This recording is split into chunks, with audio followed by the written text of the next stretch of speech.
Salam sama gars yi daal leen ak jàmm sama chaîne YouTube bi ci vidéo bi nag dama leen a bëggoon a wan benn astuce boo xam ne dina leen tax vidéo yi nga xam ne bëgg ngeen ko envoyé te mu gudd par WhatsApp mu mën a dem par exemple si WhatsApp da ngeen remarqué ne vidéo bi am na nu muy guddee rek dootu mën a dem voilà léegi astuce bi ma leen wan nag par exemple ma joxe leen benn exemple vidéo bii nii par exemple normalement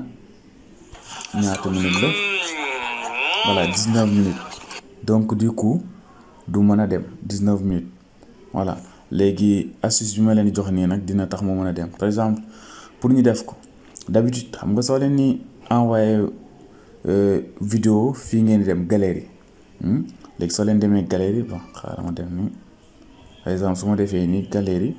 n'est-ce pas dama daan dugg par exemple ci vidéo bi sélectionner vidéo mais vidéo bi format accepté wuñ ko moo nekk nii voilà xam nga gis nga mi def sa format n'est pas accepté léegi nag ñun duñ passer méthode bi cette fois-ci dañuy arrière voilà léegi bi yoon da ngeen di ñëw ci document ngeen koy def da nga koy considérer comme document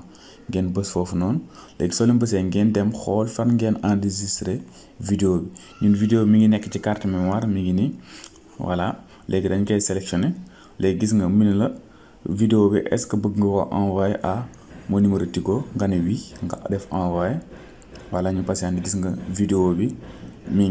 ngi dem ñu xaar tuuti mu commencé koo charger voilà gis nga mi ne la dans 4 minutes vidéo bi dina yegg waaw kay sama gars yi ñu ngi yemale fii vidéo fekkee vidéo bi neex na la ñoo ngi ñaan ngeen abonné te partage sama gars yi jaa ngeen jëf